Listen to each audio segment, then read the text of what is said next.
Welcome back to Relatively Stable, the podcast where we explore how the hardest parts of our journey can shape the strongest parts of our being. Today, I'm sitting down with Caitlee Greene of Green Roots, LLC, an equine bodyworker, master gardener, and land steward whose story weaves together soil, science, and spirit in a way that feels both ancient and urgent. Caitlee's path is anything but linear, from barn management to bodywork, from pine needle paths to paddock paradise designs. She's been listening closely to horses, to land, and to the quiet knowing that there must be a better way. This is a conversation about healing, yes, for the horses, but also for the people who care for them and for the ground we all stand on. If you've ever felt the pull towards a more honest, wholehearted way of doing this work, stay with us. You're in good company. Let's get started. Hello, Caitlee Greene. I am so glad to have you with me today. We're talking to you. Are you in Aiken? Where are you? I am in Aiken, yes. I am. And is that your home base? Yes, that is where I am located. I just moved back in November to a different location within Aiken, but I'm on the north side now and enjoying it just as much.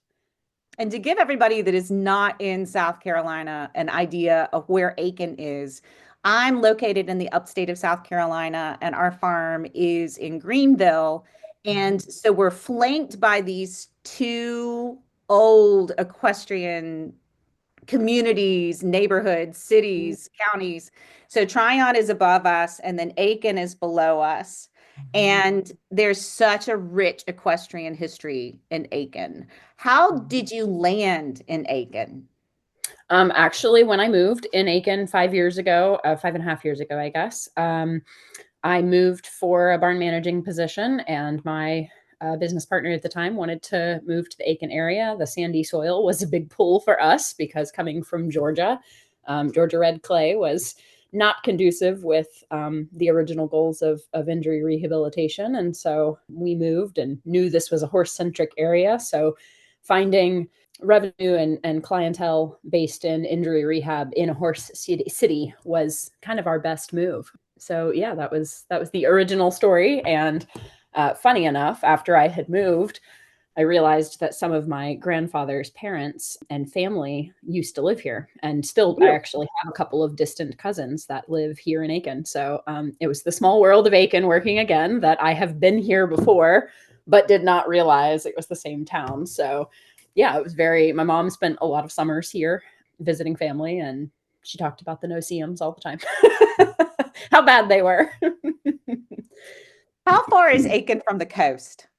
About 2.5 hours, depending. I mean, obviously where you're going, but straight down to Charleston is right about 2.5 hours. So it's not too far. We're about 3 hours from Savannah. And then of course, if you go up to North Carolina coast, it's a little bit further. So yeah, but we enjoy it. What led you to injury rehab and that place of taking care of horses?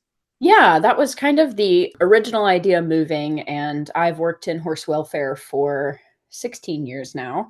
Started down the road at my mom's house, and there was a farm that was about 0.3 miles down the road, and I would ride my bike down the road and I would go clean stalls. And about once a week, they would hand me a horse and say, okay, you can go tack this one up and take it up into the arena and ride. There were no lessons. There was no, horse of my own. It was, let me go and work and see if I can be around horses more, because I was very pulled towards them at a very young age. I think Emily and I, my ex-business partner and I, met there at that farm. And as I went through college, I did business management, and I was still working at horse farms. And I was always I'm going to be the jack of all trades horse owner and farm owner. I'll be a barn manager, and I'll be a chiropractor, and I'll be a farrier all in one. And as I went through school, I realized that veterinary school was off the table, not going to happen. College calculus and chemistry were my absolute no-goes. We got through them, but not quite with the standard that we needed. That was the same with me. This is how I became a riding instructor. Exactly. I was a doctor, and I was like, I can go to vet school. I'm going to go to Clemson and fill in all of the math and science that I didn't get with a Mhm. BA. And then I was like, yeah, no, you're not. Nope. Nope. That was a little far over my head. I enjoyed it, but my learning curve would always be about 3 weeks behind what we were learning in class. And I'd be like, I got this concept. Y'all are a month ahead of me. Oh, no, I can't do it. So that kind of structure didn't work. But when I got into business management and I started applying it to all of the different jobs that I worked at the time, that was totally where I was meant to go. It was a wonderful experience. And so coming out of college, my former business partner had a horse that had been injured a couple of times, and I had assisted in her recovery, and we developed a good friendship over that, where I took really good care of her animals, and she trusted me with that. And so out of college, I managed a farm, and it was like, so we want to plan to move to Aiken and do this thing. And so a couple of years later, we ended up, her parents were incredibly supportive of her dream in that. And so we moved to Aiken to open an injury rehab farm, kind of specialized in distant owners, people who wanted to send their horse to Aiken ahead of themselves moving. We had a couple of injury rehabs over the course of the 5 years I was there. And I think that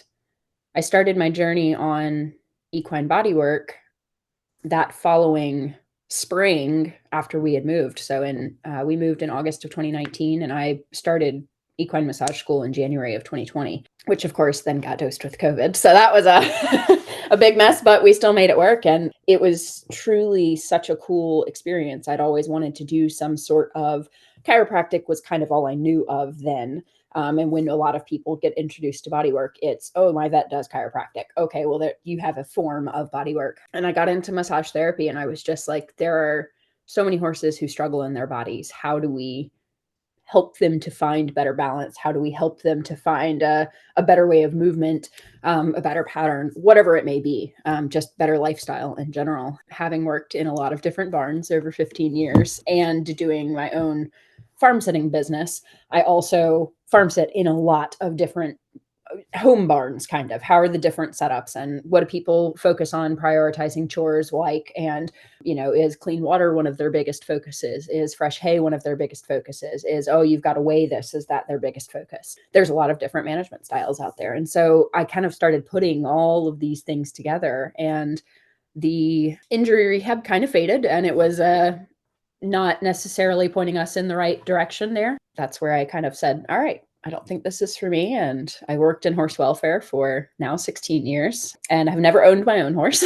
So I was like, how do I, make the shift and, work with horses on my own terms, in a way that fulfills me and I can fulfill them without developing a grudge against it, or even a resentment. I'd even go as far as that. It just began this, okay, what are we doing, and how are we actually helping, and how many horses can I assist from this position? So yeah, that's kind of been the the evolution of where and how to. And I thank you for this. Really And as we yeah. were talking, I just kept writing notes, and I was like, okay, now I want to go back to this. I want to go back to Yeah. this. But tell me about where you're at now and the formation of your business.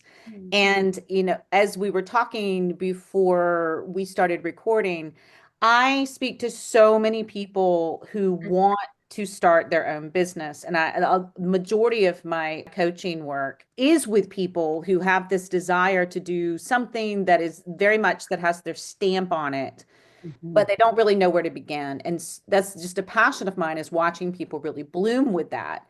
And I love that you found this opening to put all of your interests together into creating your own business. And I know that tell me, when did you launch that? And tell me just a little bit about that process.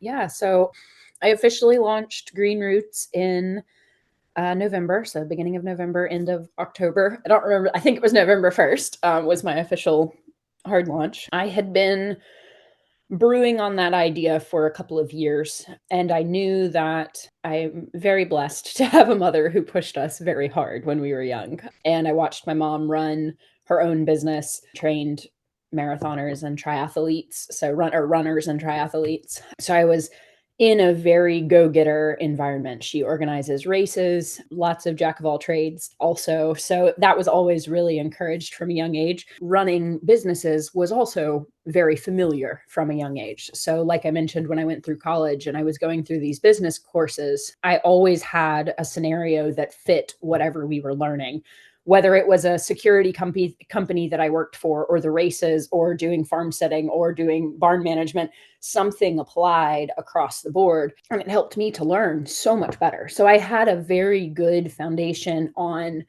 exploring the things that set my soul on fire. And how do I always pursue that authenticity and always pursue my original thing with horses? I never was in it for the money.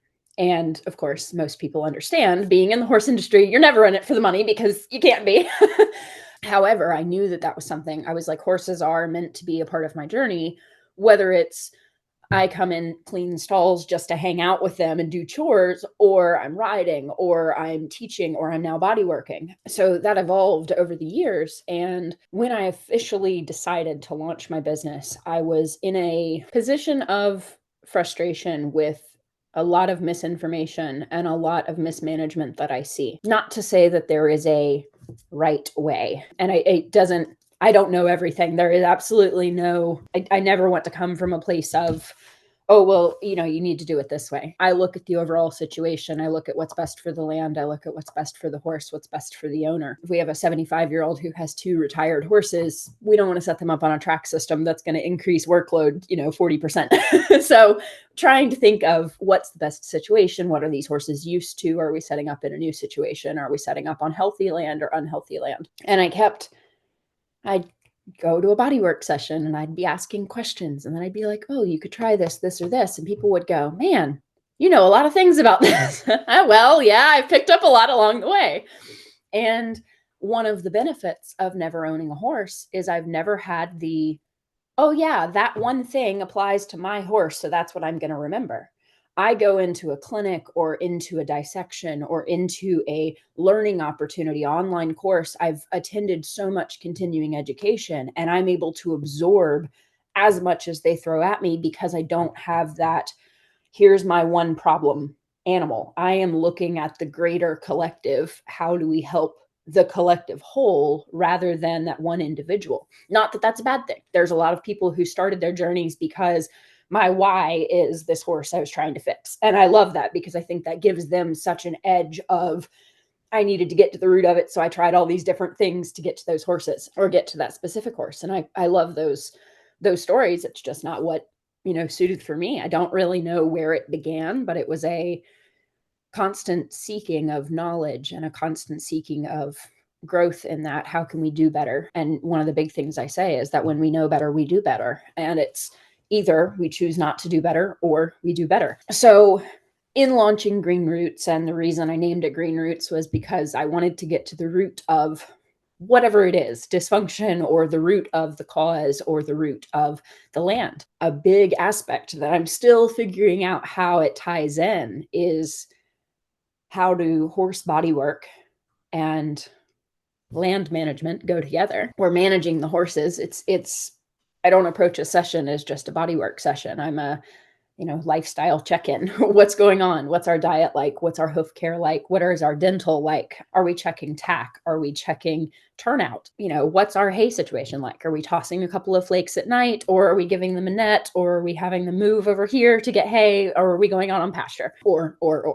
There's so many, different options. And so that's been really one of my biggest drivers, is just how do we connect people either back to their horse, back to themselves, back to the land. End goal is everyone connected back within the entire collective, of course. But sometimes you have to start with, so do you know where this comes from? Or, you can grow some mint for your horse. And people go, ooh, I love to use that stuff. And there we go. We got one thing on the list. So yeah, in all of my jambly rambly over here, I think that the launch of the business came from a point of wanting to help share the information that I have collected. And I was incredibly blessed to be able to go and pursue a lot of continuing education while I was managing the farm. And I really pushed to make that happen. I really pushed to challenge myself to take as many courses as I could and continue to build on continuing education and, follow different mentors and learn from different clinicians. I think it is so important to get out of the echo chamber, but also it's really important to see that there is a collective shift happening. And there are so many people who want to put the horse first. And with horse people, I think we often put ourselves first and then the horse after. And there's that disconnect. And to me, it's really hard because when I approach a horse who has a shutdown or disconnected owner, that horse tends to be shut down or disconnected. And so wanting to help them both find their anchors, find their roots, find themselves again. I think a lot of that starts back in our bodies. And if we're not in our bodies, we can't be in the present, we can't be in our environment, but sometimes our environment checks us out of our bodies. So it's this, how do we approach this multifaceted thing? So I said, all right, I'll put on all my hats and I'll build this business up and let's go. I think it's ingenious. I think what you're doing is ingenious. And I never realized what a really cool vantage you have, not being attached to one horse and one environment, being able to put together all that combined and collective wisdom is just in all the things that are developing out of this collective shift that you mentioned. It is such an amazing time to be a part of the horse world. And I don't think I've said any phrase more than I've said that since COVID, really, since lockdown. And I launched my coaching practice the day Greenville lockdown. And it seems like so many of us had like this pandemic period where it was like everything was composting. And Yes. and our thoughts were coming together and we didn't quite know what that better way was going to be, but we knew that we needed to move toward a better way. We needed To to change. not do things in the same way that we have been doing them. All you having the ability to put together so many different life perspectives from what you had experienced so far and having that amazing role model of your mother and just that drive to go out and do. What was it that made you actually take the leap? What made you say, okay, that's it. I'm going to well, let me rephrase that. How did you take the leap? I texted my CPA and I said, what is it going to take to set up an LLC? And I'm going out on my own. But I think before that, and I was like, I know the steps that I need to take. They're a little fuzzy, but I knew the structure. I was like, I know I've got to set this up separately. I've got to do this, go through these different steps. So I did. I reached out to my network and I was like, all right, who do I, what do I need to do? How do I need to tie this down? But I think part of my launch was my freedom to take back what I wanted to be doing fully and authentically and to show up 100%. I could no longer be in the role of a barn manager. And What did you feel like, and not just in your individual situation, but I think that a lot of barn managers are talking about this now, like more so than we have before. Did you feel that in some cases you found yourself having to serve at the mercy of your clients, even if you knew there was a better way? yes, and I was seeing the shift with farm sitting as well because I was seeing so many different farm sitting clients, and I had to put my foot down for I can't walk into a horse barn where the horses are just straight up miserable and put my blinders on and keep doing, because I was like, this is not, what am I doing it for then? I'm doing it for the money. And that is not, that completely clashes with my base value and my morality. And I wasn't willing to sacrifice on that anymore. And I did for a long time. I sacrificed on things that were base level for me, care standards, or I don't know what the word is, but just that basis for me was not, I was not willing to compromise on that anymore. And I had, because I've got a good situation and this is a nice setup and this, but nothing of that aligned with my true self. And I found myself drifting further and further away in body work and becoming more mechanical rather than more feel approach, and found myself very much growing a resentment against horses, and horses not themselves, but the in Right. general horse industry. And in order to be a change, we have to choose that change. And I had to say, this is it. Either I'm going to step out and I'm going to do this, and I'm going to trust that this is the correct path for me, or I'm going to stay stuck in a position that's not going to allow me to grow any further. So yeah, it was time to grow elsewhere, and time to launch and, like you said, blossom. So yeah, that came from kind of it was a two-part. It was how do I do my part to save the horse world? No, in quotes. How do I do my part to assist those around me and also still respect myself and my boundaries and my standards, because I wasn't willing to stoop on those. And so no matter the job I show up to, I'm going to show up 100%, and I'm going to give my absolute best, and that was not to be compromised on for me. So Yeah. yeah. Tell me what Green Roots does. So we wear lots of hats. My primary focus is equine bodywork. I'm an equine sports massage therapist, and I've been trained in craniosacral and osteopathic technique, myofascial release, Reiki, and PEMF training as well. So I primarily focus on using craniosacral and osteopathic technique in sessions. I've done lots of studies with integrated equine therapies, Tom Mays, and I usually approach a session with a kind of flow in mind, but if something comes up, or if the horse requests a different modality or a different approach, I can adjust and, approach it differently if I need to. It's been a really big blessing to be able to study under so many different modalities, because not every modality works for everybody. And while I think there are some modalities much more effective than others for certain things, it is all completely dependent on that individual, individual's nervous system, that individual's body type and receptivity. So it's all very in the moment unique. So I love being able to give a whole horse approach. And I've just done some hoof trimming studies as well to add that piece in. So that's been a wonderful journey. And it's just every time you learn something new, you realize the 40 things that you don't know. And so that's been a little, I tell people, I'm like, I do continuing education to keep myself humble, because then you just go, wow, I don't know anything.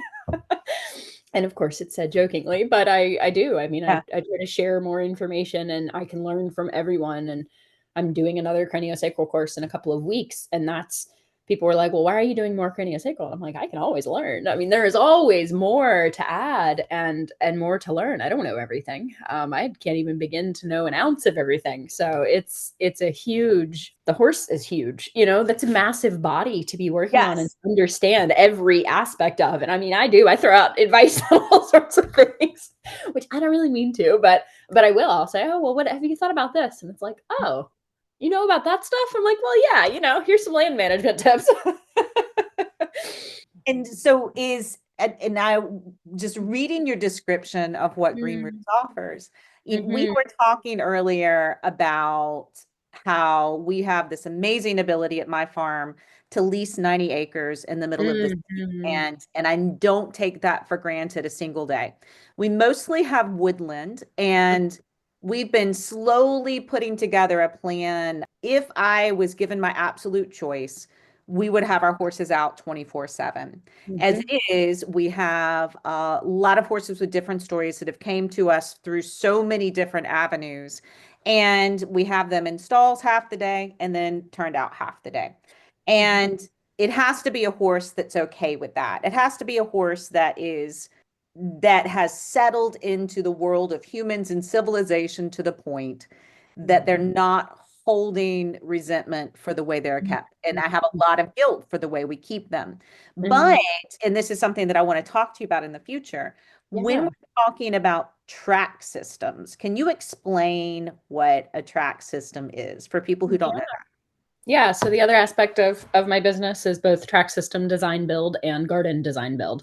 So I'll touch on gardens in a little bit. So a track system is a way of keeping horses that naturally mimics their lifestyles as non-domesticated animals. My best start off here is that horses are prairie animals, not pasture animals. We regularly get the image of a horse turned out on lush green field pasture who stands with their heads down grazing the entire time they're out. Horses are meant to be sentries, they are meant to be foragers, they are meant to be moving miles upon miles to seek forage. And yes, they might come across an area that is more rich in nutrition and hydration of the foliage of the leaves and the grass. However, most of what they were foraging or grazing for is very sparse and shrubby and different fiber varieties. So when we put horses on grass,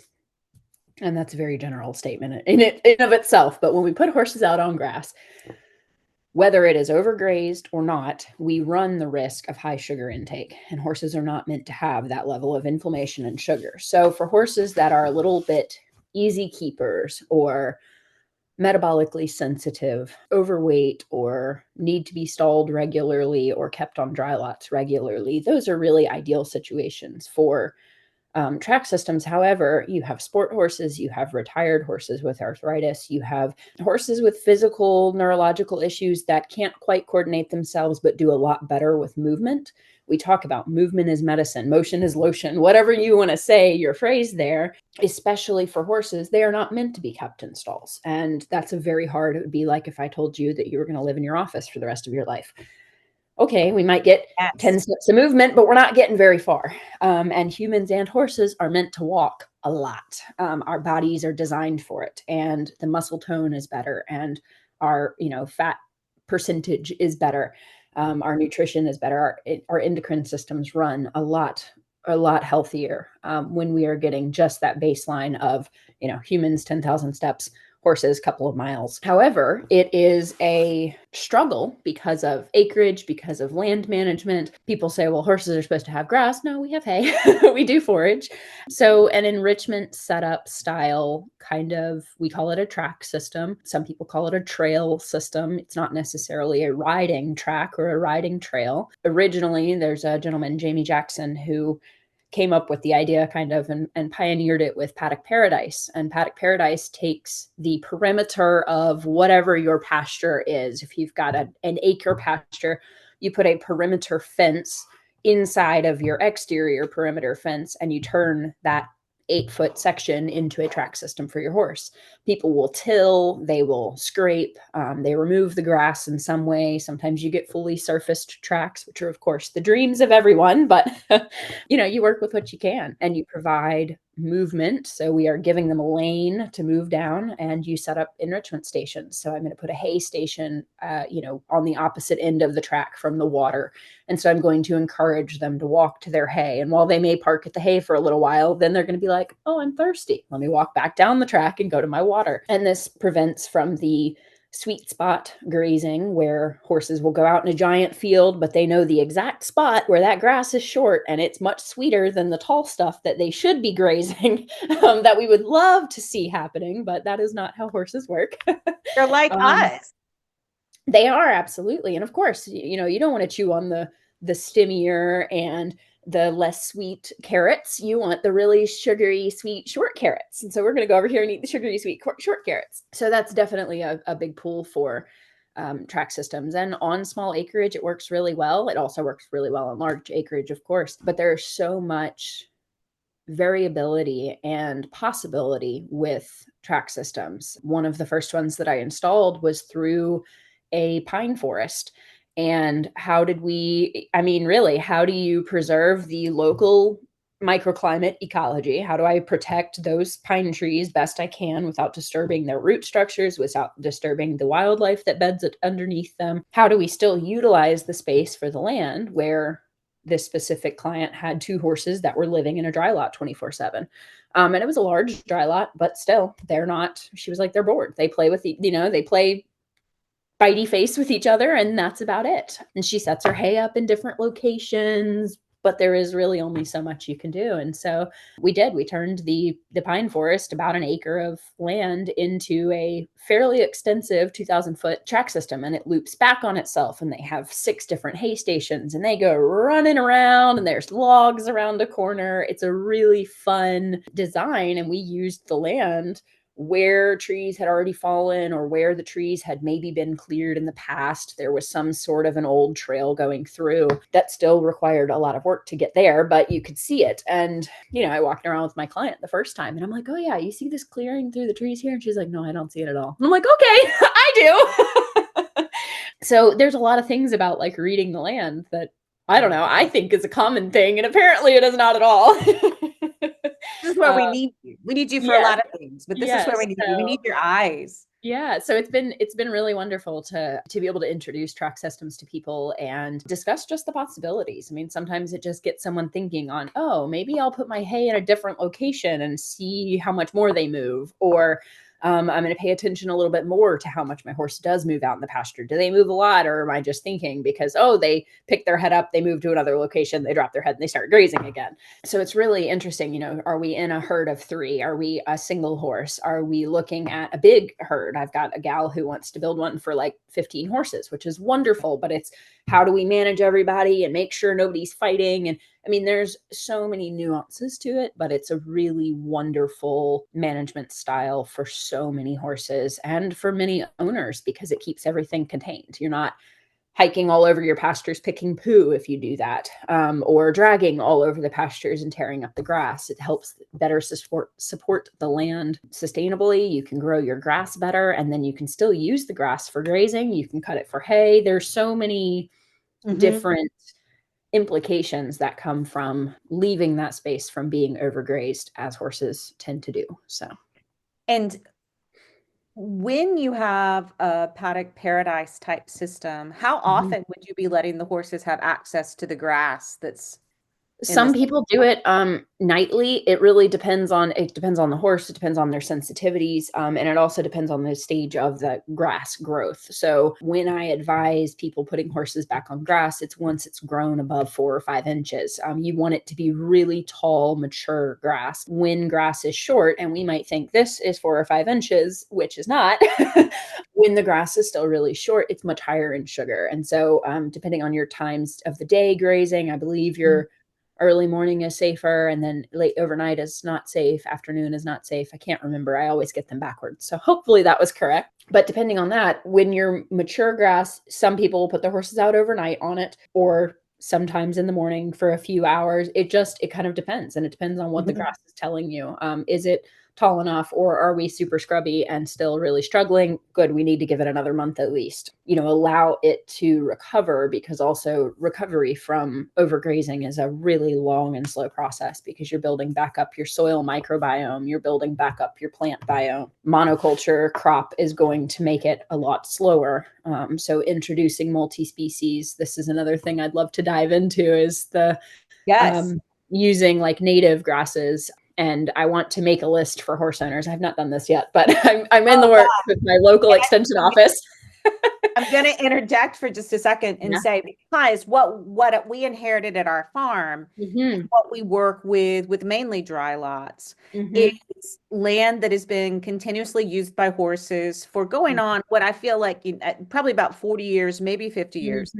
And it's amazing how destructive horses are. And I don't know if everyone realizes how destructive they are to this environment. Then we have them in an environment that horses were not indigenous to. Yes. So tell me a little bit about what horses do to the land. Yeah. So compaction is a really big one.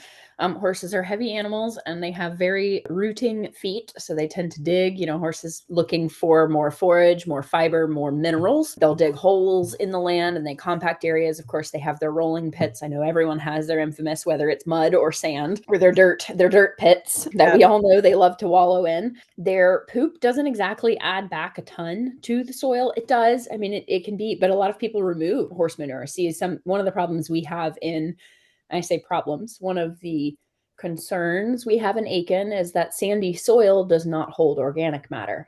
And so many horse owners don't want the fly problem, so they remove manure from their properties. Absolutely valid use. However, composting that manure and putting it back on the fields would be a much more effective management practice for the organic matter input. So we have a lot of practices like that where it's like, oh, why are we wasting, the good rich poo that we could be using back on our field, depending on what the horses are fed or how they're wormed. Sometimes wormers that we use, like ivermectin, kills dung beetles, and so dung beetles are out there breaking down poo, and then they get killed because they get into a freshly wormed horse's manure, and there you go. So they can be very destructive in that. And then, like I said, the kind of sweet spot grazing, there's another name for it. I don't know what it is. I can't remember. But they overgraze certain areas. Yeah, like sheep do a pretty good job giving a level graze. Cows go pretty good, not all the time. I mean, they have sections they won't eat because they use that as their poo piles. But different types of livestock churn the earth a little bit better and add back to it. So when we have, same thing as monocrop, when we have mono livestock, so only horses or only cattle or only sheep or only chickens, we tend to only focus on what those environmental feedbacks are given, and each animal is going to give something different. So yeah, you have a lot of just kind of destructive practices. Horses aren't going to go and let me graze this nice and evenly and take down the mature grass. Now I'm going to go for the sugary stuff and pull it up by the roots. And I'm sure you have seen a video or had a gelding who loves to grab the entire clump of grass and shake it around because then he's got the root ball. So Yes. there are a lot of aspects of that where horses are just very hard on land. Things to mitigate that: rotational grazing is a really good idea. Rotational paddocks. However, some people think rotational paddocks and it's like, okay, I'll close this for a month. A month is not enough time to recover, depending on the, increase in damage. I've seen some pastures that I'm like, that should be rested for over a year before it is reintroduced for any kind of livestock, especially horses, because it has got so many. Our weed profile gets worse. Our more noxious weeds get worse as the soil breaks down further and further, and the biome is really, really low and depleted. We have better environment for weeds because they're like, yeah, I thrive in these terrible neglected conditions. So our healthy soil, our healthy grasses, like those things get really broken down. So well pasture management, I mean, there's definitely practices out there where people do really good pasture management with horses, but it tends to take a lot of space and a lot of ability to take horses off of grass, which is one of the reasons that track systems work so well, is because you get the opportunity to get them off the majority of the land. So yeah, this is so fascinating to me. And we're at the point where we're going to start making a lot of changes to what we inherited paddocks and then just kind of have gone with it for the past 2 decades. But it's the work of people like you that have really helped me see that we can get creative in smaller spaces, because our turnout situation, we're on large acreage, but most of it's forested. Like, how can we take advantage of this amazing ability to be able to live and work in this land when there's so much land that's leaving? And I think it's such an important conversation for us to have now as horse keeping becomes more urban wherever you are. Yes. Absolutely. The population's just exploding everywhere. And I want horses to remain a part of our lives. Absolutely. We need them to be a part of our lives. Yes, we do. They are here for great purpose. So yes. So what made you become a master gardener? That is also yes. So that is also kudos to my mom in a way. She was a master gardener back in Georgia, and so I knew about the program.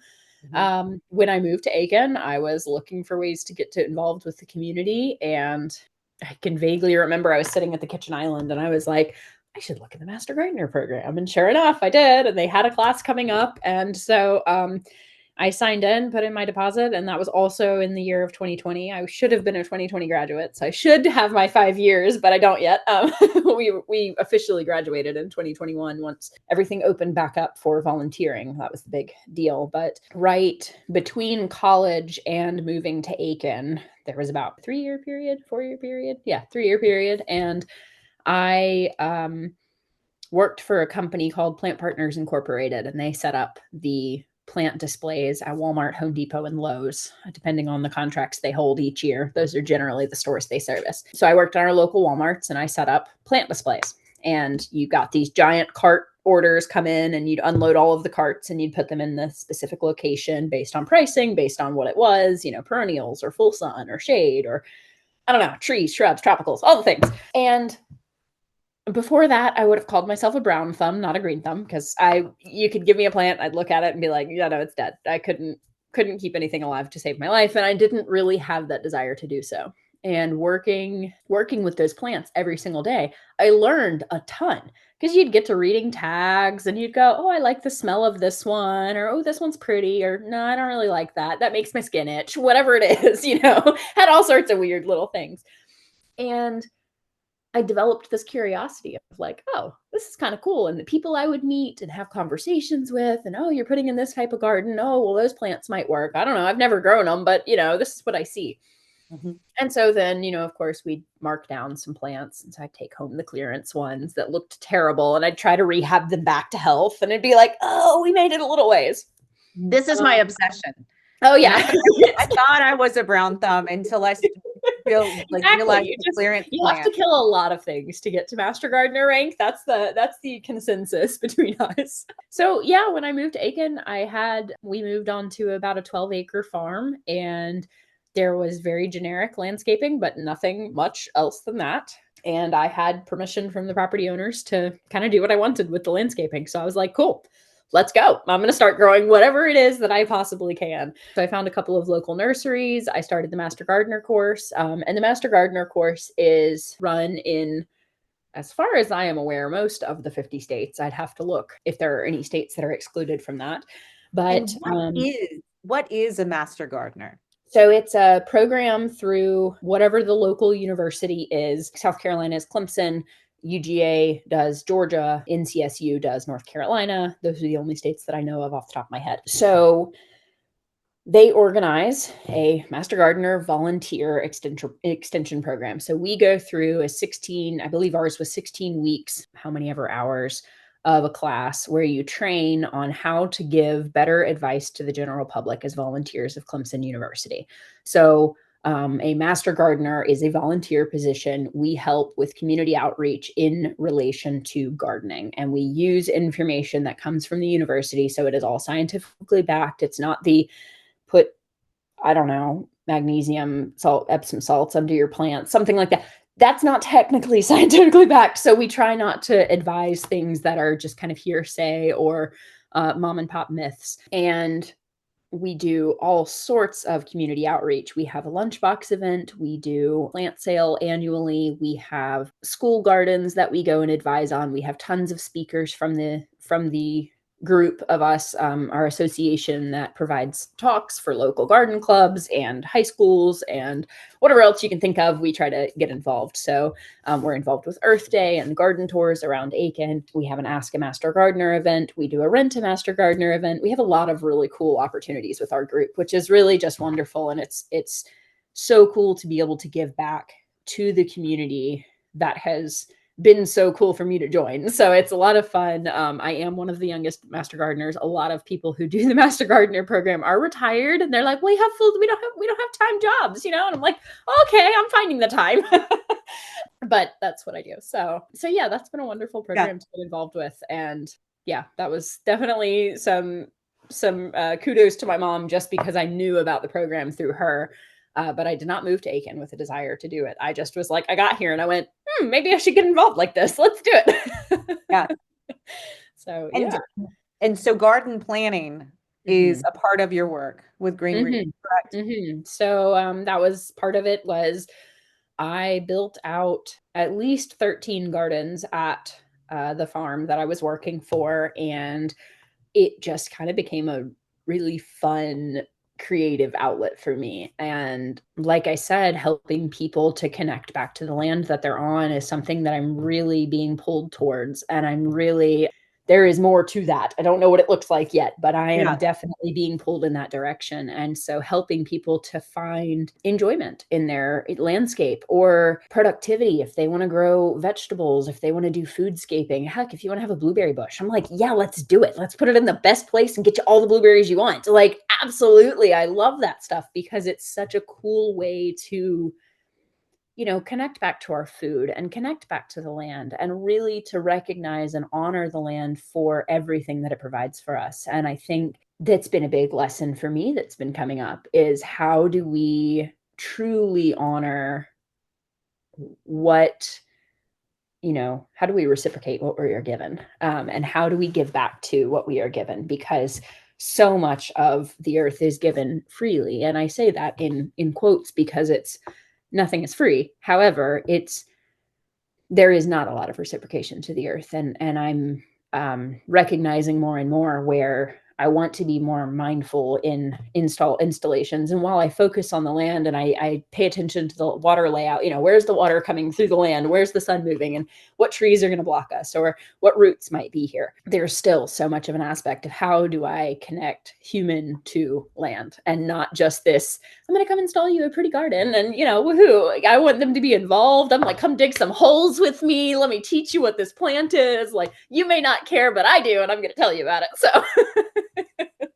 what have you noticed? What shifts in humans when they reconnect with their land?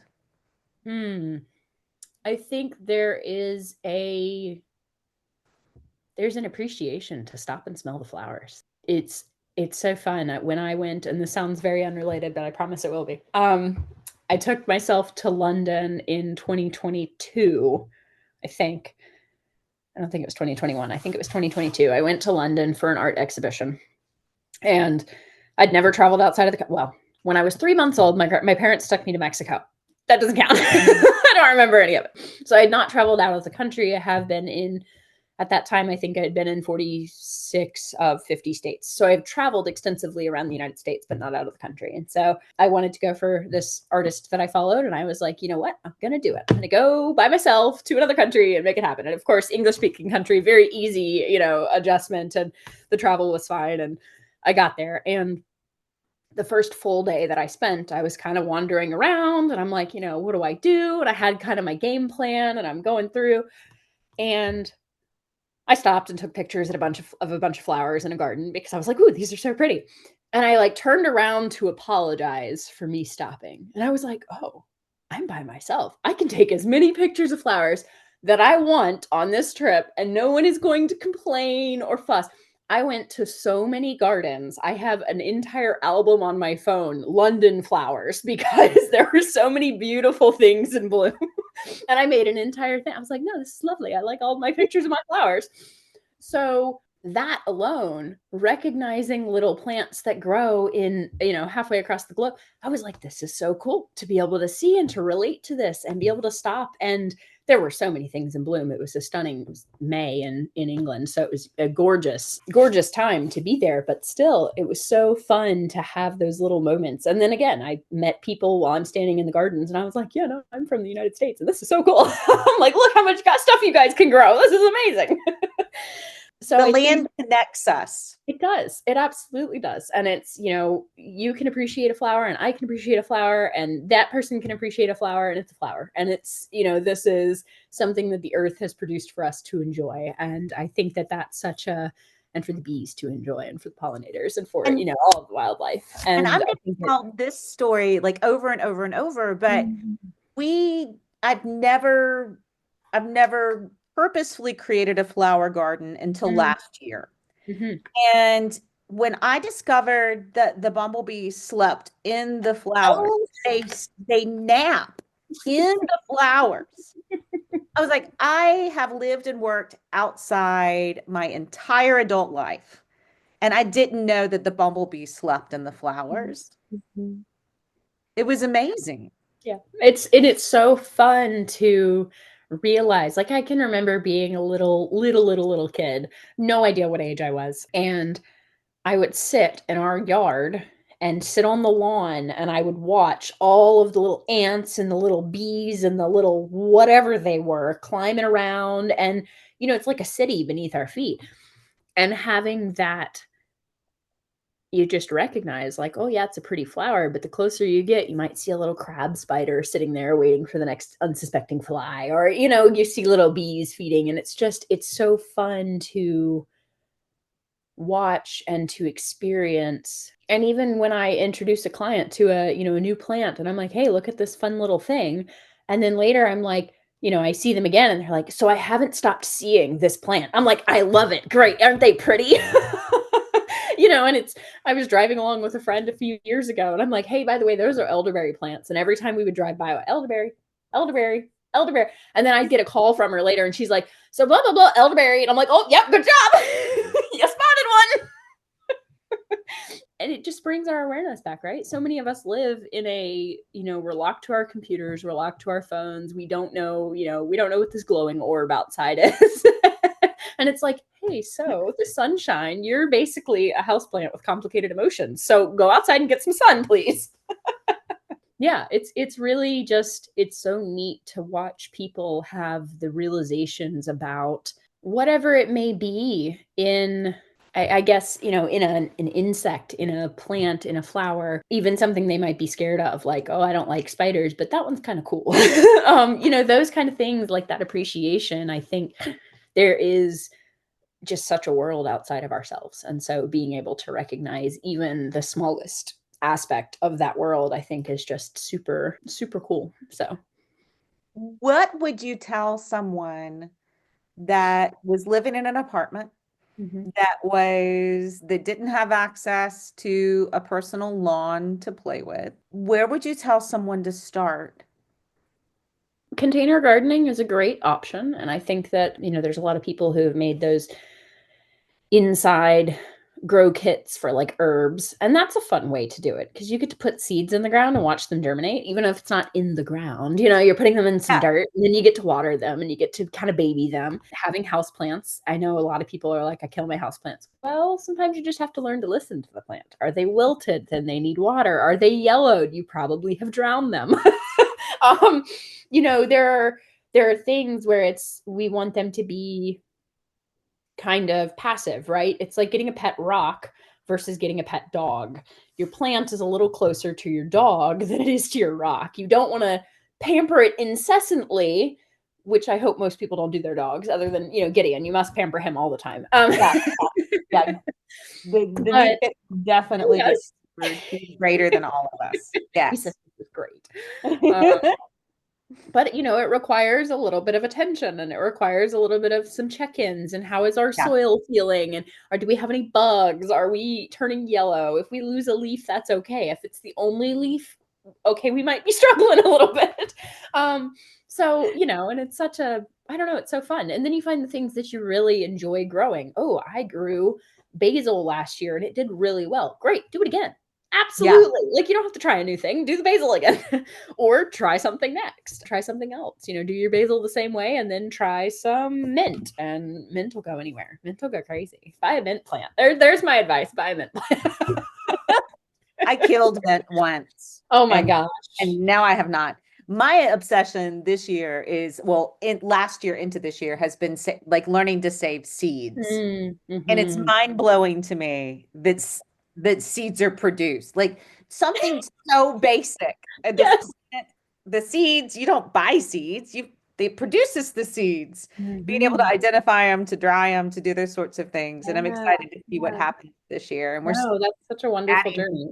the greenhouse if it doesn't get picked up by the wind. Yeah. And I had so many questions when we first started out today about the journey that had led you here, but I have way too many questions for you. We need to sit down like more times.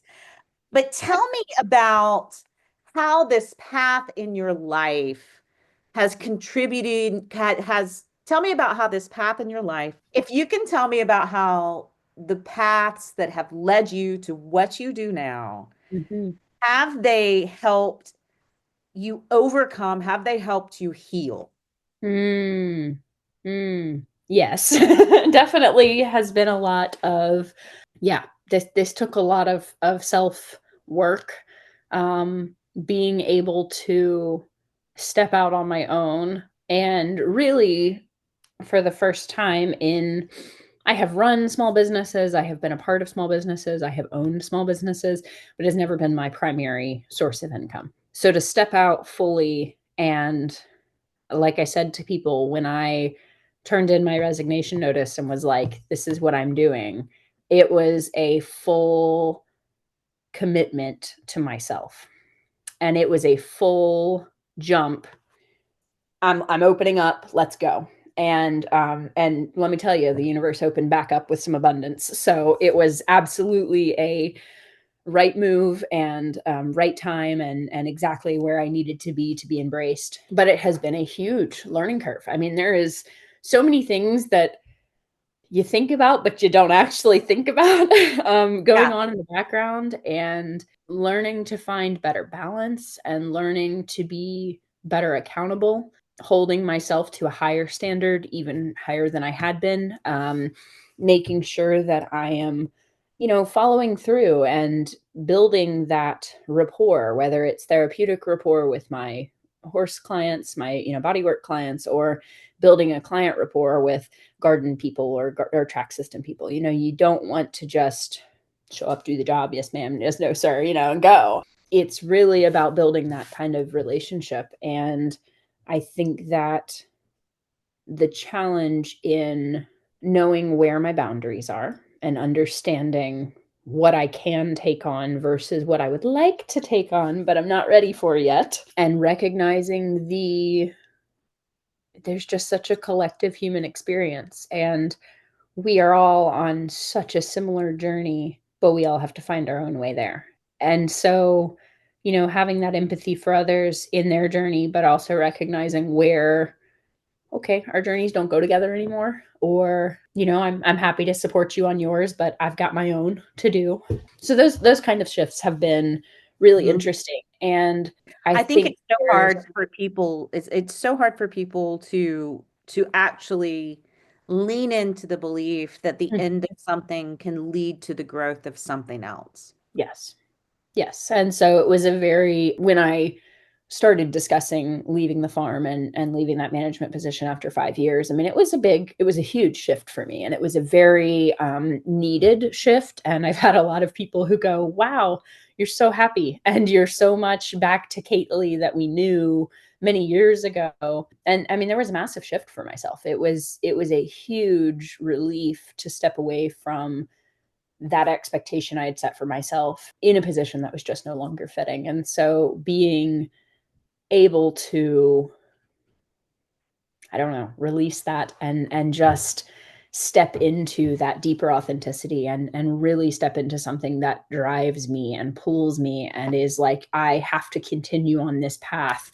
No matter what, which has been a little bit of a wacky ride, but it pulls me so much to lead that heart-centered, heart-focused life. And so, yeah, that was it's a constant learning journey, I think. Yeah.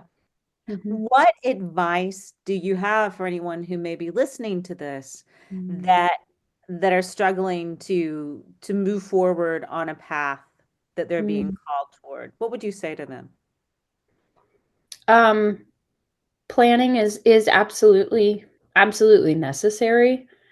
There is over planning though, the overthinking it but what if there will always be the what ifs. It's the what will you do that really matters. And I find myself oftentimes when I've come to a decision, I write down or I draw out a scale and do a pros and cons. And it's the pros of if I go or if I pursue, and the cons if I don't. If I don't stay in if I stay in the same position, what are the cons there, and what are the pros of going forward? And even then, my pros and cons list was looking a little disbalanced, and I was like, but I know, there's a pull, what home is. And when I came up, like when I thought Green Roots, I was like, that's it. I had been thinking on a name forever. I don't remember exactly. And I was like, oh, yeah, that's it. There we go. Boom, done. Home. And it was that feeling of home. It is that feeling of, yes, this is yes. 100% every cell in my body says yes. Even though Yeah. there might be the anxiety, the outside pressure, the outside feedback, what does your body at its core say about XYZ? And, breaking it down into simple steps. What is step one? Build an LLC. What's step one before that? Find a name. And then get your LLC. And then do this bank account. And then do that. I had to break it down into step by step by step by step process, because the ADD in me will get lost on step 2 and I'll be on step 47 by the end of it and skipped 3 through 46. Yeah. So I'm like, okay, let's make sure we do this in an orderly fashion and try to organize it. But there's going to be mistakes. There is no blueprint for this. There is no layout. There is no handbook. Sometimes it takes a leap of faith. And man, I've never done that quite that level before, but let me tell you, I did. I opened that door open and I was like, yep, nope, this is what we're doing. And the abundance just flooded me. There was opportunity after opportunity after opportunity that came my way. And they still are flowing through. And I'm like, okay, whoa, what do I do with this now? So it's been such a positive experience, but it's doing what I feel called to do in my heart. And I feel like no matter what, if we follow that heart-centered path, you will always find home, because that is, our heart will always find home. That is so true. And I've watched that play out in so many unexpected ways in my own life. So what is next for you? Well, on the not so secret, but kind of secret, I have started my studies for human structural integration. So I am starting the study for human bodywork as well. I keep telling people, because I'm a crazy person, I'm adding another hat, but how frequently I approach a horse and I do a session with them, and either I am met with, do you do this for people? Or I look at the person and I go, do you have a body worker? And the only chiropractor I've ever seen is our horse chiropractor. Exactly. And I'll be like, can you adjust me in the tack room, please? Yeah. Exactly. So having gone through a significant amount of body work myself, dealing with overuse injuries for doing physical labor for the last 16 years of my life, that will definitely do it for you. And I've been doing physical labor longer than that, but I'm working with horses for 16 years. So we'll count that as the counter. But knowing how effective body work in so many different varieties. And I've had every body work that I practice, every modality that I practice, I've had done for myself to make sure that I understand what I am actually doing, but also so that I can hold that space and empathy for the horse who is going through the changes that they may not be familiar with, but I have been through. And so it's able to just hold that space and reassure them. Structural integration itself, Rolfing, I don't know if you've heard of Rolfing and structural integration. So I went through a 10 series last year, which is a 10 session bodywork series, and it focuses on fascial reintegration. And so really resetting our relationship with gravity and where our body has found misalignment through the course of our lives. It can be through trauma, it can be through injuries, it can be through old movement patterns, things that started when we were 2 days old or things that started when we were 15. So there are a lot of aspects and nuances to that. I have seen the just revolutionary changes in myself. I have seen revolutionary and spoken with others who have had a 10 series done, and they just go, oh my gosh, it's the best thing ever.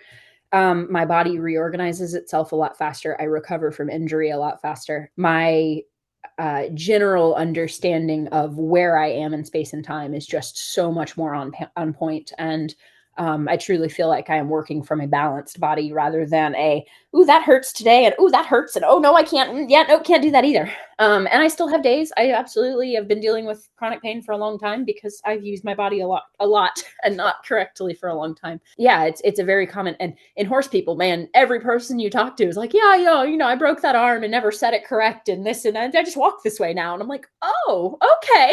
We just don't even, are we in our bodies at all? You are the person I need to ask this question to, because I can't remember the specifics, but what can we look back? Like, my doctor told me this before I was seeing memes on the internet. What can we look back at, like, humans structurally that identifies us as horse riders? Like, is there a common I feel like there are all sorts of patterns. Yes. Yay. I do. I feel like there are a lot of patterns, and it depends. I feel like most people with a broken collarbone, I'm like, horses. So I think it depends on the areas, but yes, no, I mean, we see a lot of like shut down pelvis and crooked self, and oh, I've got a shoulder higher than the other, and I'm like, hey, so how's your horse go? Oh, well, really hard on the left. I'm like, I wonder why.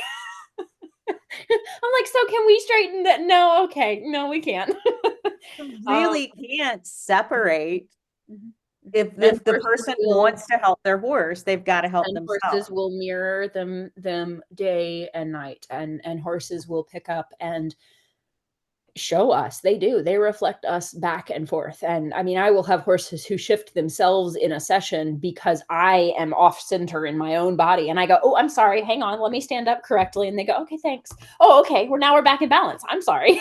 But it is that automatic. You get a response so quickly. So if I've got a horse who's super shut down, I look at the owner and I go, ooh, we got some shutdown stuff going on. Are we in our own bodies? No, not quite, which is okay, right? Everybody has their own journey back into, but that is where I'm being pulled to connect and to help people fall back into remembering who they are and where they're connected from and where they came from. How do we bring ourselves back to our center? How do we bring ourselves back to earth? Because no matter what, we live on this giant spinning globe and we got to stay here until we're done. So there isn't much option for most of us. So this is where we are. It is. It's where we are. And these are the vessels that we inhabitate, and how do we best honor that journey and that human experience, that body that carries us, no matter the size, the shape, the ability or not. It's how do we honor what we have?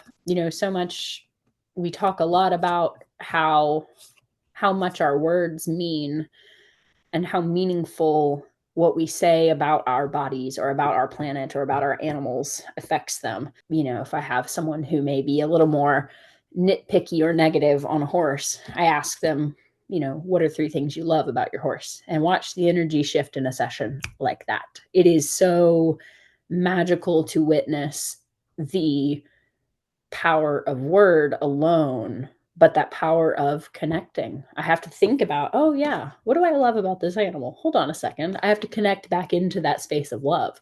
I have to connect back into that heart space. And so much of your work is based in science, but are you finding that there is always that intersection with the energy, with things that we may not be able to define with science? Do you see that played out in your work? I do, on a frequent basis, and it becomes a little more woo every time. There are moments even looking at land where I go, no, that's not going to work there. Don't know why, but it's not going to work there. We come to find out there's a natural water vein under that area, and oh, this is going to become an erosion problem later. Or things with horses. I have things come up all the time where it's just, I can't explain it, but it's there, and here we go. Here we have the reply, we have the response, or the reaction because of those things. Most notably, I had a woman lately, I saw a new horse, and she was very, very guarded about her heart center, actually, and she had numerous practitioners say so, and so we approached the work a little bit different. A lot of what I do begins with the heart and opening that up and opening up that energetically and vascularly. And so we had a very big reaction with this kind of work. And so we ended up stepping off body, and we came to a point where the mare began kind of processing really deep and her owner got kind of quiet. And I'd stepped away for a moment to give the mare a moment. And the owner's crying. And she said, there's all of this emotion coming up. And she said, I don't know. And I said, this is your mare processing things with you. And I just, this is something where I'm like, ooh, I wasn't expecting this at 9 a.m., but here we are. And I loved it. It was such a beautiful, absolutely wonderful moment. And to allow that space and to be able to stand and just be with that. There was no expectation. There was no judgment. There was no, ooh, why are we crying about that?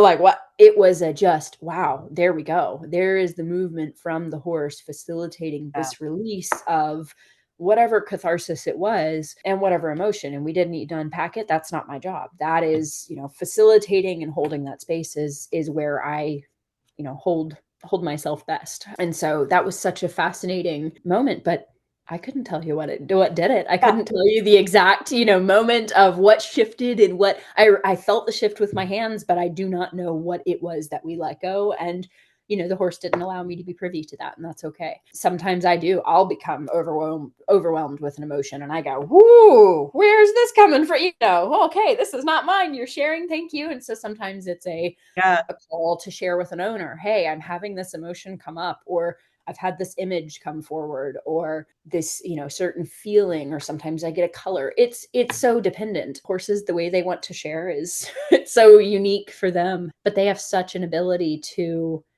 truly connect with us, and they want to show us back to our higher selves and back to that connection with source or God or the universe, whatever you clarify that as. But it's really horses are meant to lead us back to ourselves. Horses are here. That is their purpose, is to lead us back to ourselves. Here, facilitating the words on that end and facilitating the land on that end. I'm so glad that you are. And I recently, we do bladder meridian releases just as a matter of the first year. And it's so fun to watch kids do it, because the horse is like, oh yes, I am in this. There's no guard in this, nothing. But lately, as I've been doing heart meridian releases, and they're so easy. It's so basic. It's a part of their, a part of the horse's side and the inside of their leg that I'd be touching anyway. But doing it with intention, and I've been telling everybody in the barn as we've been playing with this, I don't care if I'm making this up in my head or not. When I have my hand near the horse's heart girth, I feel my heart connect with theirs. Yes. It is the most palpable sense that I have. And again, I don't care if I'm making it happen. I love that. Yeah. Everything in me lets go when I feel that. I love their big, giant hearts. Yes. Yes. They are so encompassed in a just wonderful, loving, light presence. And to be able to cultivate that and to really, whether with your work, you're connecting people with that. And, I'm helping horses connect back to that sometimes, or helping their owner step back into that space. I mean, there's just so much of a, when we can experience that feeling, you want to share it with everybody. You want to pull everybody and oh, wait, you got to do this. You got to do this. It's so cool. And it's this wonderful, joyous, I was listening to a podcast a few days ago, and it talked about, how do we get back to that young kid inside of us who fell in love with horses the first place? And that is absolutely what it is. How do we take out all of this other bullshit that has come into the horse industry and distracted us from, we were once that little kid who loved horses, or that young person, or that old person, whoever, it's you were once that person who was drawn to horses because you loved them, and that was it. And then we found things within that, oh, I like to do this, and oh, I like to do this, but that's about you. What's about the horse, and how do we get back to that? How do we get back to supporting them as the perfect beings that they are? They are. And this has been so beautiful to sit down with you and just talk about your work, but also just talk about the joy of being in the natural world with the horses, with the people, and doing these things. It's such an amazing way to live. And I'm so happy for your work in the world. Where can people find you? Well, I am Green Roots LLC on Facebook and Instagram. My website is probably a good starting point. That's green with an e-roots.com. And that has my kind of biography, where I've learned, what I've kind of built my business on explanations of each of my services and whatever else I end up doing. Horse care and trimming and bodywork and who knows what. So yes, lots of different options to connect with me that way. And yeah, I'm happy to field any questions, happy to offer virtual consults, happy to do in-person consults. I travel all over the Southeast. So yeah, I have lots of ways to connect with me. So. Well, I thank you so very much. And I'm going to link to all of those places for people to find you in the show notes. But I thank you for sitting down with me and having this conversation today. Thank you so much for having me. This has been so fun to really dive into everything that is Green Roots and hopes to continue to be. So thank you for having me. Talking with Caitlee feels like taking a breath that you didn't know you were holding. Her work reminds us that transformation doesn't always come through force or formulas. It often begins with noticing the lay of the land, the posture of a horse, and the truth in our own bodies that we've been too busy to hear. Green Roots is more than a business. It's a practice in returning to balance, to integrity, and to a kind of care that considers the whole picture. You can find Caitlee at green-roots.com, and I'll include links to everything we talked about in today's show notes. I have a feeling this won't be the last time we sit in conversation with her. And if this kind of work, this deeper listening, and this coming home to yourself through the rhythms of the land and the animals speaks to you, come find me over at Stable Roots, where the essays continue, the stories unfold, and the herd always has room for one more. You can subscribe at stableroots.substack.com or follow the link in the notes. Thanks for listening, and until next time, take care of yourselves, your horses, and the land that holds you both. Love, Kim.